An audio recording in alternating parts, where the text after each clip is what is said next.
Refund of income tax illustration number 26। Hello students, इससे पहले हम 25 ट्रांजैक्शंस हैं जर्नल से रिलेटेड वो कर चुके हैं और उनसे रिलेटेड इलस्ट्रेशंस और क्वेश्चंस की भी बात कर चुके हैं। आज हम बात करेंगे रिफंड ऑफ इनकम टैक्स की, लेकिन इससे पहले मैं आपको इनकम टैक्स क्या है ये याद दिला देना चाहती हूँ। इनकम टैक्स वो टैक्स होता है जो हम अपनी इनकम पे करते हैं, कमाई पे करते हैं। इंडिया के अंदर हर इंडिविजुअल या फिर हर एक आर्टिफिशियल पर्सन, जैसे कि जॉइंट स्टॉक कंपनीज़ वगैरह, वो जो भी इनकम अर्न करते हैं तो उस पर उनको इनकम टैक्स पे करना पड़ता है। इट डिपेंड्स कि वो कितनी इनकम कमाते हैं, उस हिसाब से सरकार उन पर टैक्स लगाती है। ठीक है जी, तो ये होता है इनकम टैक्स। अब भाई अकाउंट्स में इसका क्या स्टेटस है ये सुन लो। अकाउंट्स का क्या सीन है?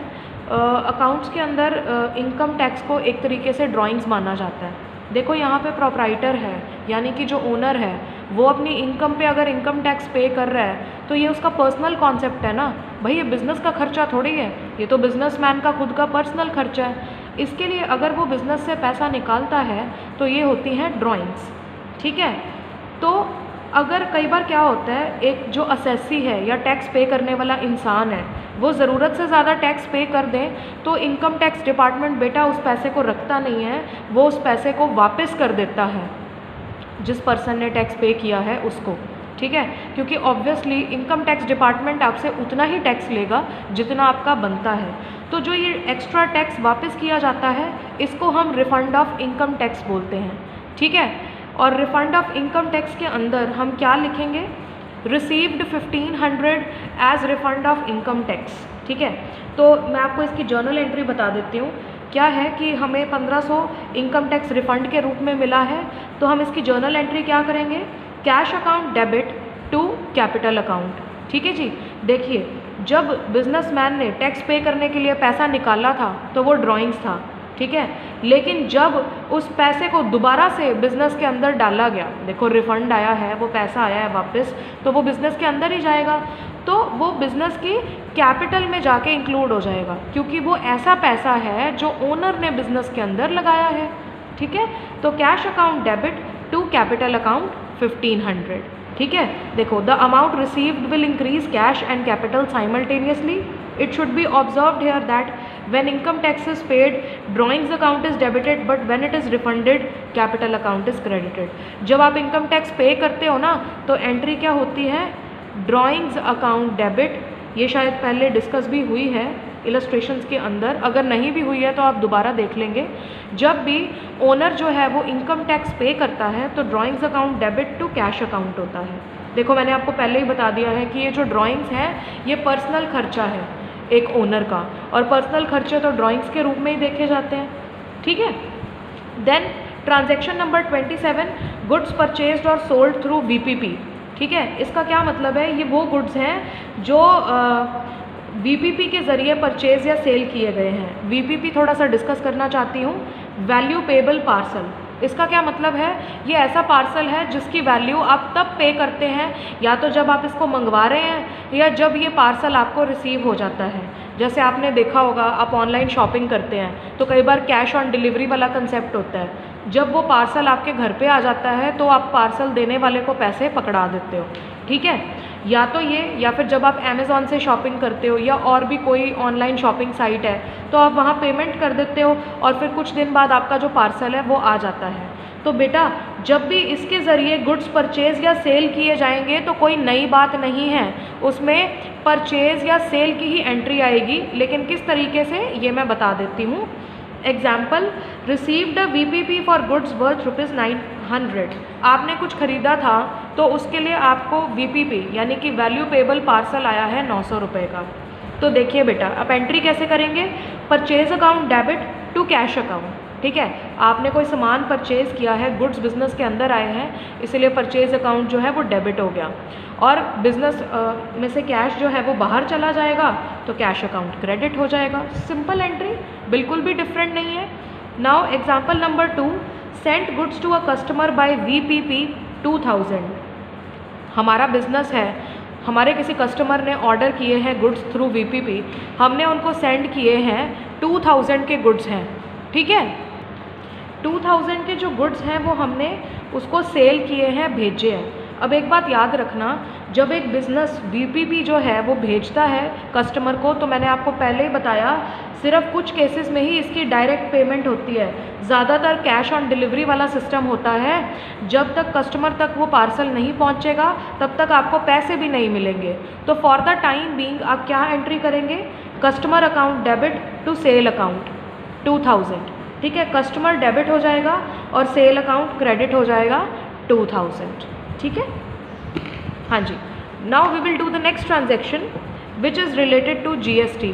It is one of the most important transactions, और इस ट्रांजेक्शन के लिए आप लोगों को थोड़ा सा जो है एक्स्ट्रा हार्डवर्क करना पड़ेगा, क्योंकि ये ट्रांजेक्शन टैक्स से रिलेटेड है। सबसे पहले थोड़ा सा GST के बारे में बात कर लेते हैं। GST आपने सभी ने सुना है कि आफ्टर डीमोनेटाइजेशन जो है GST को इम्प्लीमेंट किया गया था। GST goods and services tax ये एक ओवरऑल सिंगल टैक्सेशन सिस्टम है इनडायरेक्ट टैक्सेस लगाने का। इंडिया कनाडा से है ना। GST जो टैक्स है वो 1 जुलाई 2017 को इंडिया के अंदर लॉन्च किया गया था। ये एक सिंगल टैक्सेशन सिस्टम है जो पूरे इंडिया के अंदर एक जैसा ही एप्लीकेबल है। इसने इंडिया के अंदर से बहुत सारे जो इनडायरेक्ट टैक्सेस थे, ऐसा माना जाता है कि मतलब 50 से ऊपर टाइप के जो टैक्सेस थे इनडायरेक्ट रूप से जो है वो लगाए जाते थे इंडिया के अंदर, उन सबको रिप्लेस करके जो है वो GST को इंट्रोड्यूस किया गया, ठीक है। तो जो GST है वो बहुत सारे जो टैक्स रिफॉर्म्स है अपने साथ लेकर आया है। जो हमारा टैक्सेशन सिस्टम है वो बहुत ज़्यादा कॉम्प्लेक्स है और उसमें बहुत ज़्यादा लूप होल्स हैं, जिसके कारण लोग टैक्स अवॉइड करते थे, ठीक है, टैक्स इवेजन करते थे, मतलब अपना टैक्स चोरी करते थे। तो इस टैक्स को ठीक से कलेक्ट करने के लिए और टैक्सेशन सिस्टम को और भी ज़्यादा सिंपल बनाने के लिए GST को इंट्रोड्यूस किया गया। क्योंकि GST अकाउंट्स का हिस्सा है, ऑब्वियसली टैक्स चार्ज करना, टैक्स पे करना, ये अकाउंट्स के लिए डेली का काम है, तो इसलिए हमें GST की नॉलेज होनी बहुत ज़रूरी है, ठीक है जी। तो GST की नॉलेज के लिए हम लोग पहले समझेंगे कि कितनी तरह के टैक्सेस होते हैं। बेटा जो GST है वो 3 टाइप्स का होता है, CGST, SGST और IGST। हाँ जी, मैं सबसे पहले CGST की बात करूँगी। CGST वो टैक्स है जिसको हम central goods and services tax बोलते हैं। बेटा ये वो टैक्स है जो सेंट्रल गवर्नमेंट लगाती है on the exchange of goods and services, that is on the sale of goods and services actually, ठीक है। और SGST जो है वो जो टैक्स है उसका हम बोलते हैं स्टेट GST, उसको क्या बोलते हैं, स्टेट GST। IGST जो है it stands for integrated goods and services tax.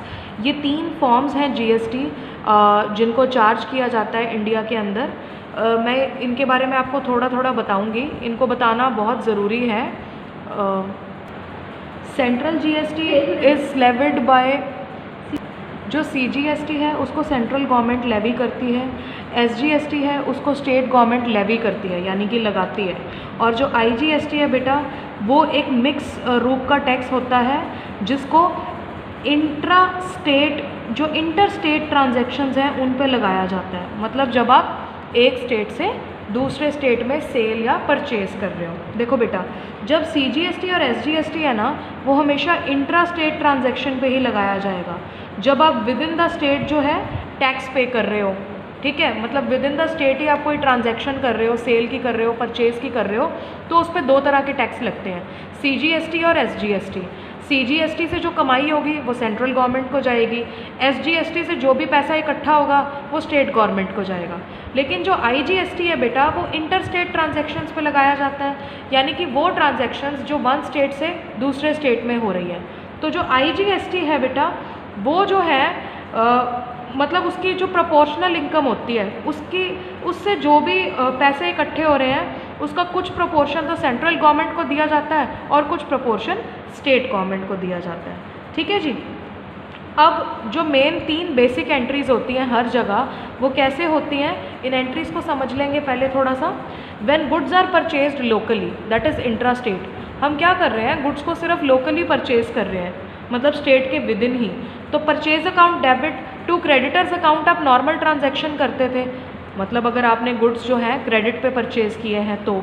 लेकिन अब आप बीच में टैक्स को भी इंक्लूड करोगे, इनपुट CGST अकाउंट और इनपुट SGST अकाउंट। बेटा इनपुट क्यों है? क्योंकि जब आप परचेज़ करते हो तो आप सिर्फ क्या कहते हैं, परचेज़ जो गुड्स की अमाउंट है वो ही नहीं दोगे, आपको जो टैक्स की अमाउंट है वो भी देनी पड़ेगी, ठीक है। फिर है when goods are sold locally intra state. मान लो आप गुड्स को स्टेट के अंदर ही सेल करते हो, जैसे जो बिज़नेस है आपका वो चंडीगढ़ के अंदर है और आप सेल कर रहे हो लुधियाना के अंदर किसी सप्लायर को या किसी को भी जो कस्टमर है उसको कर रहे हो, तो ये विद इन पंजाब या विद इन सिंगल स्टेट हो गया ना। तो इसके लिए आपको सेल के वक्त क्या एंट्री करनी है? देखो debtors account debit to sales account ही होता था जब आप क्रेडिट सेल्स करते थे, लेकिन अब खाली टू सेल्स नहीं आएगा, to output CGST account, to output SGST account भी आएगा।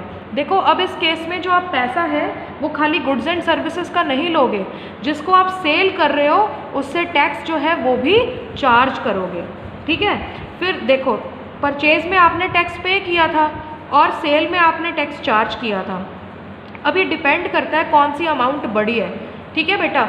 मान लो क्या होता है कि आपने जो टैक्स सेल के वक्त चार्ज किया था वो ज़्यादा था, जनरली ऐसा ही होता है हर बिजनेसमैन के साथ, जब वो सेल करते हैं तो टैक्स उनका ज़्यादा चार्ज हो जाता है, मतलब उनके पास ज़्यादा इकट्ठा हो जाता है, और परचेज़ करते वक्त उन्होंने थोड़ा सा कम दिया होता है। लेकिन बेटा अब किसी की ऐसे जो टैक्स के रूप में अमाउंट आई हुई है वो आप रख थोड़े ही सकते हो, ठीक है। तो उस अमाउंट को जो आउटपुट में से इनपुट माइनस करके बचेगी उसको आप सरकार को पे कर दोगे बकायदा, ठीक है। उसके लिए एंट्री क्या पास करोगे?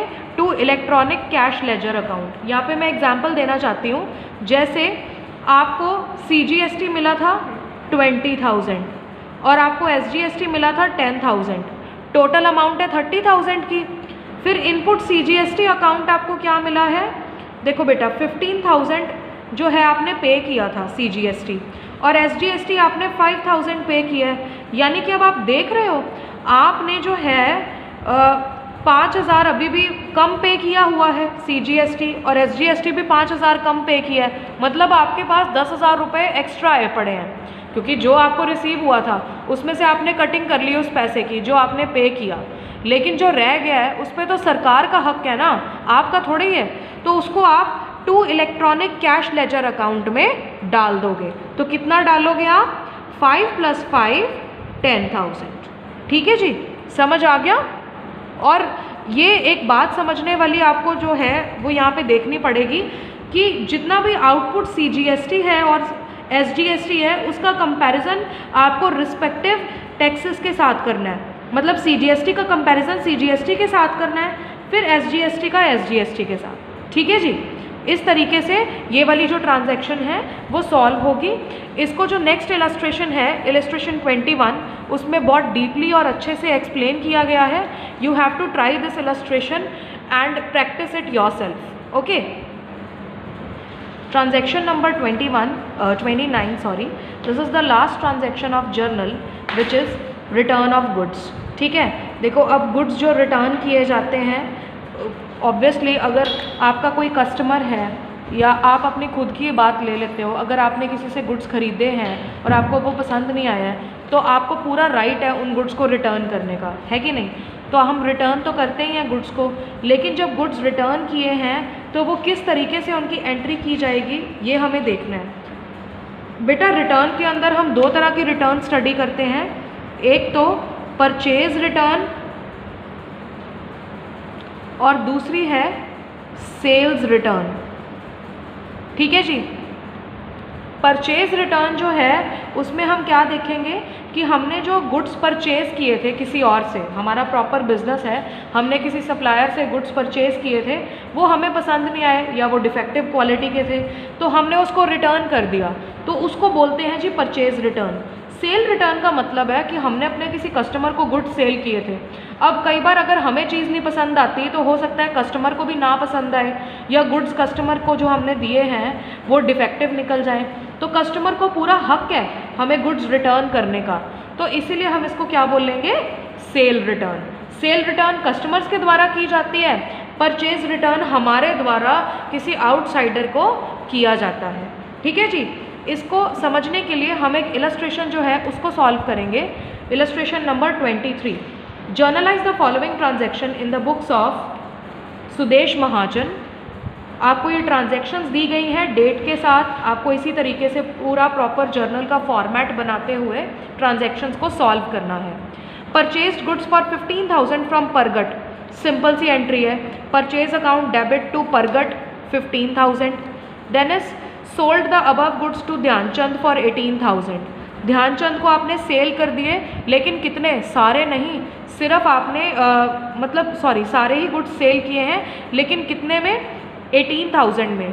तो मैंने आपको बताया था गुड्स सेल करते वक्त हम कोई अलग से जो प्रॉफिट है वो नहीं शो करते, तो यहाँ पे सिंपल आ जाएगा Dhyanchand debit to sales account 18,000।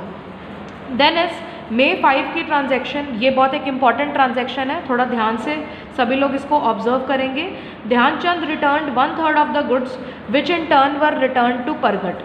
ठीक है, जो ध्यानचंद है उन्होंने 1/3 गुड्स रिटर्न कर दिए। ध्यानचंद कौन है, हमारा कस्टमर है, तो कस्टमर से तो बेटा सेल रिटर्न आती है, तो 18,000 का 1/3 होता है 6,000। तो sale return account debit to Dhyanchand 6,000। अब आप लोग को ये देखना होगा कि सेल रिटर्न जो है वो हमेशा डेबिट होता है।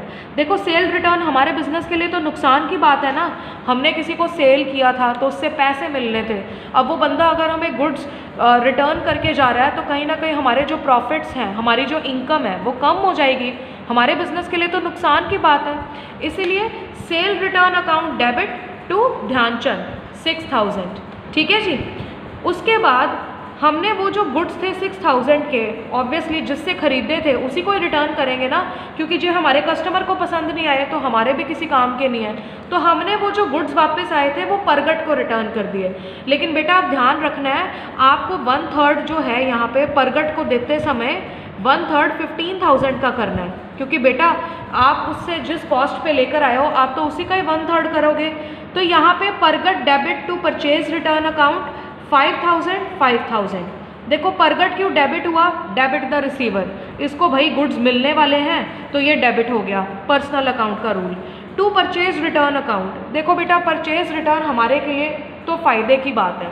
फ़ायदे की बात क्यों है, क्योंकि अगर हमने कोई गुड्स रिटर्न कर दिए हैं जो हमने परचेज़ किए थे तो उनसे रिलेटेड जो पैसे हैं वो हमें नहीं देने पड़ेंगे, हमारा तो खर्चा ही बचेगा ना, तो इसीलिए ये हमारे लिए एक प्रॉफिट की बात है, फ़ायदे की बात है।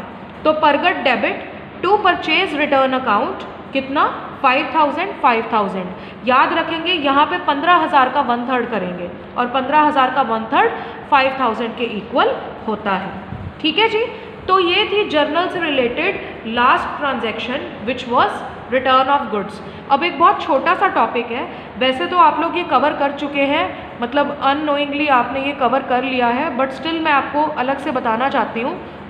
ये है कंपाउंड जर्नल एंट्री। बेटा इससे पहले जितनी भी आपने जर्नल एंट्रीज देखी थी वो सिंपल थी, एक अकाउंट डेबिट हो रहा है, एक अकाउंट क्रेडिट हो रहा है, बात ख़त्म। लेकिन बेटा आपने कुछ ट्रांजैक्शंस ऐसी भी की हैं जिसमें 2 से ज़्यादा अकाउंट्स इन्वॉल्व थे। हो सकता है 2 अकाउंट डेबिट हो रहे थे, 1 क्रेडिट हो रहा था, हो सकता है 2 डेबिट हो रहे हैं और 2 क्रेडिट हो रहा है, या हो सकता है 1 अकाउंट ही डेबिट हो और 2 या 3 अकाउंट्स क्रेडिट हो। ठीक है, तो इस केस में जब अकाउंट जो है किसी भी जर्नल एंट्री के अंदर अकाउंट्स 2 से ज़्यादा हो जाते हैं, जैसे इस ट्रांजैक्शन में आप देख रहे हो 2 अकाउंट्स है खाली, अगर ऐसी कोई ट्रांजैक्शन आ जाए जिसमें अकाउंट्स 2 से ज़्यादा हैं तो वो कौन सी एंट्री होगी, कंपाउंड जर्नल एंट्री। ठीक है जी। कंपाउंड एंट्रीज़ का एक एग्जाम्पल जो है मैं आपको देने जा रही हूँ, लगभग बाकी सभी एग्जाम्पल्स सिमिलर होंगे, वो आपको अपने बेसिस पे ट्राई करने हैं। इस इलस्ट्रेशन को जो है, एग्जाम्पल को है, थोड़ा ध्यान से देखेंगे। यहाँ पे आपको दिया गया है journalise the following transactions, 3 transactions दी गई हैं। ठीक है जी। मैं फर्स्ट ट्रांजैक्शन की बात करने जा रही हूँ। अप्रैल 15, salaries paid, wages paid, interest paid, मतलब आपने ये तीनों चीज़ें पे की हैं, तो इसकी एंट्री कैसे होगी, सैलरीज अकाउंट डेबिट, अपना खर्चा होता है तो डेबिट हो जाएगा, wages account debit, interest account debit, ये तीनों चीज़ें डेबिट हो गई। लेकिन बेटा आपने पे तो कैश में ही किया है, तो टू कैश अकाउंट आप देख रहे हो 4,000, 2,000, 1,000, ये सारी की सारी अमाउंट्स आपने कैश में ही दी है, तो इन सभी को क्रेडिट कर देना है प्लस करके 7000, क्योंकि जो टोटल कैश बिजनेस से बाहर गया है वो तो 7000 ही गया है। अब देखो आपको हर किसी के आगे अलग से टू कैश अकाउंट लिखने की ज़रूरत नहीं है, आप एक ही बारे में लिख सकते हो और अमाउंट जो है उसको प्लस कर सकते हो, ठीक है। Then is goods purchased for cash 3000, stamp purchased 100, machinery purchased 7000। देखो आपने परचेजिंग की है डिफरेंट चीज़ों की, गुड्स परचेज किया है, स्टैम्प परचेज किए हैं, मशीनरी परचेज की है, बदले में कैश ही तो दिया है, तो simple purchase account debit, stamp account debit, machinery account debit to cash account. Purchase 3000 की है, स्टैम्प 100 की है, मशीनरी 7000 की है, इन दोनों को प्लस करोगे तो टू कैश अकाउंट 10100, ठीक है जी। नाउ इज मशीनरी अप्रैल 20 की ट्रांजैक्शन है, आपने रेंट रिसीव किया है 850 और डिविडेंड रिसीव किया है 900। आप देख रहे हैं आपने दो चीज़ें रिसीव की है लेकिन कैश में ही रिसीव की होगी ना, तो cash account debit to rent account 850 to dividend account 900। बेटा टोटल कैश इन दोनों का प्लस करके 1750 से रिसीव किया है ना, तो ठीक है। ये क्या है, इकट्ठे भी तो एंट्री की जा सकती है। नॉर्मली आप ऐसे ही करते हो, cash account debit to rent account, फिर आप लिखते हो cash account debit to dividend account. अब ये सेम डेट पे एक ही दिन एक ही समय पे ट्रांजैक्शन हुई है तो आप इकट्ठे भी तो लिख सकते हो ना। हाँ, बस इसमें जो एंट्री है वो अब 3 अकाउंट्स की हो जाएगी 2 की जगह। तो बस यही चीज़ क्या होती है, यही चीज़ है transaction compound journal entry, transactions related to compound journal entry, ठीक है जी। इसी के साथ आपका जो जर्नल चैप्टर है वो फिनिश हो जाता है। इससे रिलेटेड बाकी जितनी भी ट्रांजैक्शंस है वो थोड़ी रेपिटेटिव हैं, उसको आप स्टडी करेंगे और जो कंसर्न्ड क्वेश्चंस हैं बैक पे जितने भी क्वेश्चंस हैं उनको कंप्लीट करेंगे and ask your doubts. Thank you.